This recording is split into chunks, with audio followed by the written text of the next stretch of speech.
We've unboxed a lot of big stuff on this channel, but I think this definitely takes the cake for the biggest box ever. Or boxes. Let's find out what it is. Now, for those of you who've been following the channel, you know we've been building out a new studio space where I can hang out with editor John, the new guy Quinn that's behind the camera right now. And one of the rooms that we're building is a viewing room to check out the videos before they come out, aka a theater room. And so because of that, I waited for Prime Day because they're so expensive, but I found the cheapest possible electric home theater set, home theater seating that I could find on Amazon. 600 bucks is these 3 huge boxes, but unfortunately it does look like some assembly is required. Hey you, do you wanna come down here? So not helpful. Okay, we can't use all this footage, Willow. You're just taking up too much time now. They like cats in videos for like 5 seconds and then they get annoyed.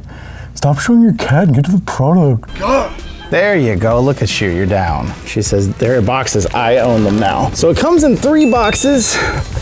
They're not insanely heavy, but they're definitely not light. It says, don't use a box knife. Don't worry, we're all about safety here. We're not gonna use a box knife. We're gonna use a small, sharp unboxing knife because we would not want to pierce or hurt the contents inside.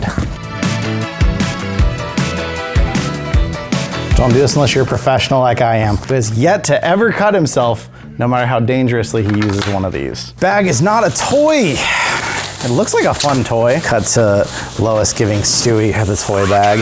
Here, hold the rest of these bags for Mommy. Here I go, just like that boy from In Excess. Looks like it's gonna look nice. Definitely feels very pleathery. Like you're not gonna sit in this thing and go, wow, that's premium Italian leather. It was 600 bucks on Amazon, okay? And it's a full couch and it's electric. Of course it's not gonna feel like Italian premium leather. We're gonna have to assemble this whole thing and it makes sense to not assemble it here and then move it. So we'll take the boxes there and we'll continue from there. 1 hour later. Welcome to the viewing room. The time is now 1:40. Let's find out how long it takes to unbox and assemble this thing. So we got the first piece here. What it kind of looks like to me, the way it's gonna work is I'm guessing this is the middle seat and then the whole thing is just gonna kind of come out from each side. You take it out and then you just snap it together maybe. It also might say unpack from the other side. I'm probably doing this completely wrong, but hey, I think the cat was excited about the box before it was opened.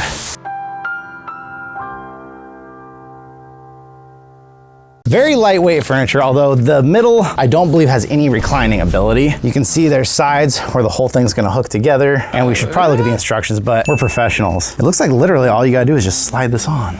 Could it really be that simple? We'll find out. I see an armrest and a cup holder. Now this is probably gonna be the heavy boy, because this is where all of the goodies are. The electronics, the reclinability. And you can see right there, the gears and mechanics of how this thing is gonna work.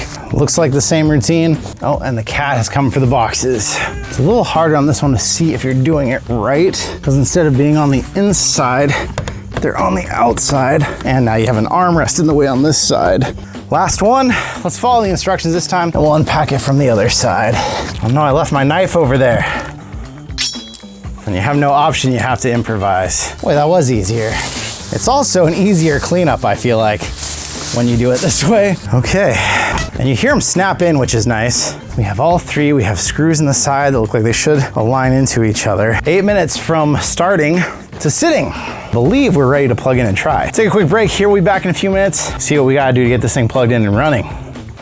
This is the part where you like and subscribe. As per usual, the instruction manual was basically no help. It showed that it included both cords.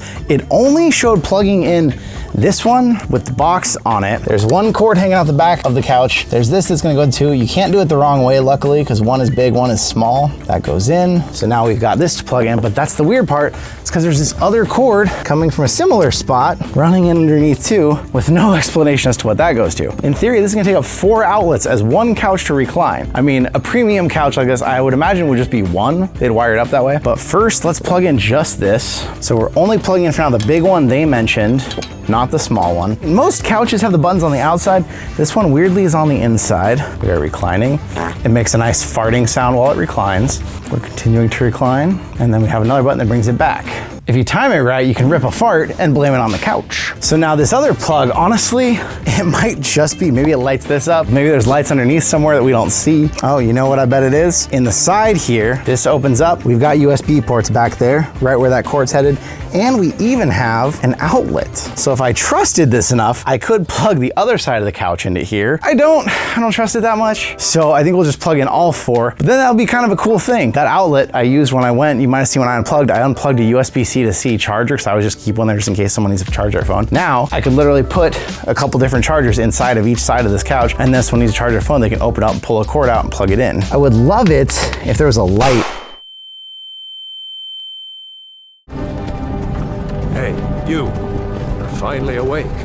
You can't expect quite that much. Very first early impressions, it's what you'd expect for $600. It's not uncomfortable, definitely fits 3 people. It's not huge, but I feel like 3 people comfortably sit here, especially if you're sitting forward watching a movie or something. You're gonna be okay. No armrest for the person in the middle, that's pretty typical. It feels like foam that will probably break down over time, but probably not immediately. I'm a little concerned about the stitching, because even now some of it looks a little frayed and frilly. That may not last. But honestly, first impressions only. If you're trying to fill up your theater with some theater seats at this cheap of a price and power recliners for when people come over, it's not bad. I will give it that. So at this point, we're gonna go away a couple days. We're gonna sit on it, watch movies on it, play around on it, cuddle on it, feel all the things, feel it out and see how it's holding up and come back to you with at least some good several days of first impressions. So we'll be back. I'm doing my part. I'm doing my part. I'm doing my part. I didn't do f***ing shit.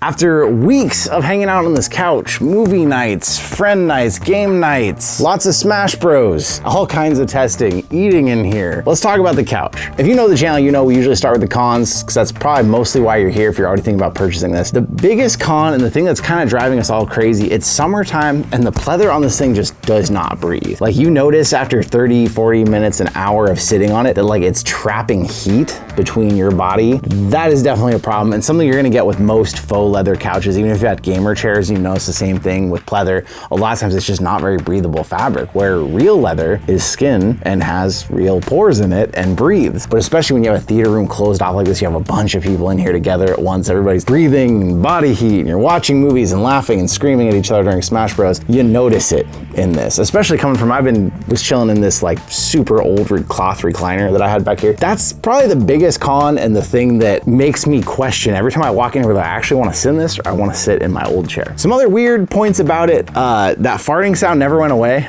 when you'd recline, and so when you're all like watching a movie or something, it's kind of serious. We kind of got to the point where we'd mess with each other. Everybody's like watching a movie and he'd be like, like everybody would start laughing or annoy him. And then a weird one, the reclining buttons. They're right here on the inside. So if you have like your keys, your phone in your pocket, sometimes you'd find you just accidentally hit the button. The only reason I can think that they put the buttons here is in case you wanted to put it up against the wall. They didn't want you to have to reach to the outside. Also, even people who came over and like used it just thought it didn't recline because they'd like feel the side, they wouldn't find buttons or a knob, and I'd have to like tell them here it is and then like reach by their leg awkwardly. Hi Libby, do you want to come up here and be our model? But being on the inside, even when one person tried sleeping on the couch one night, they woke up and one side was fully reclined because their toe had just pushed the button all night long. It accidentally gets pressed. It's just weird. I mean, it's a nitpick at that point. I'd say it reclines, it's a power recliner. It's still nice, but it's just a weird placement for it. If you have people eating on it, this crease, even right now, I mean, I have to like vacuum this thing every day if people are utilizing this because it just catches everything and it just holds it in there, which is kind of gross. And being that it's pleather, it shows moisture like crazy. So if someone was sitting here and they got too warm and moist and they get up, there's like a wet spot here, a wet spot down there, which is just like extra ew factor. One of my favorite features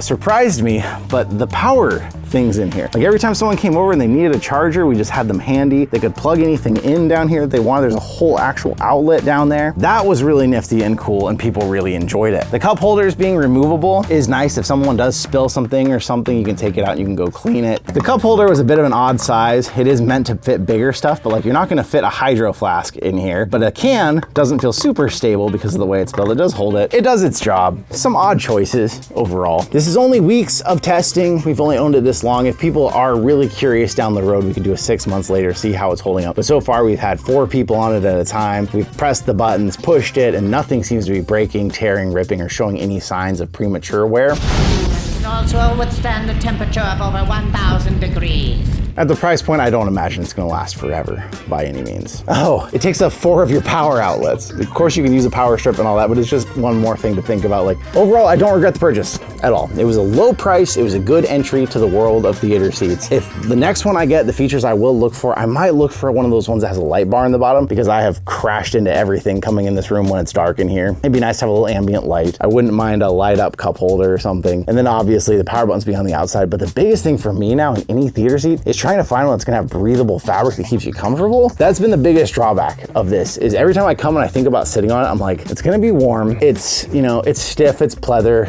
I just am so used to comfier, beat up, old cloth furniture. I imagine this one might break in over time. So I love how it looks in here. I think it really makes the room look like a theater. But ultimately, if I was to walk in here now and be like, which chair am I gonna sit in? I would choose that one over this one for sure. But you probably came here because you were looking at this and it is one of the cheapest options. And for that cheap price, it is gonna fill the space. It's gonna look nice. People walk in, they're always impressed when they see it. Maybe a little less impressed after they watch an entire movie sitting on it, but at first impression, they do like it. So what do you think out there? Are you building your own theater room and that's why you made it here? Did you just watch this because you hang out with our channel? You watch everything we put out, whether it's VR or not? Let me know in the comments down below. For those of you who did come out here, I wanna say thank you for being here with me, and I'll see you in another reality.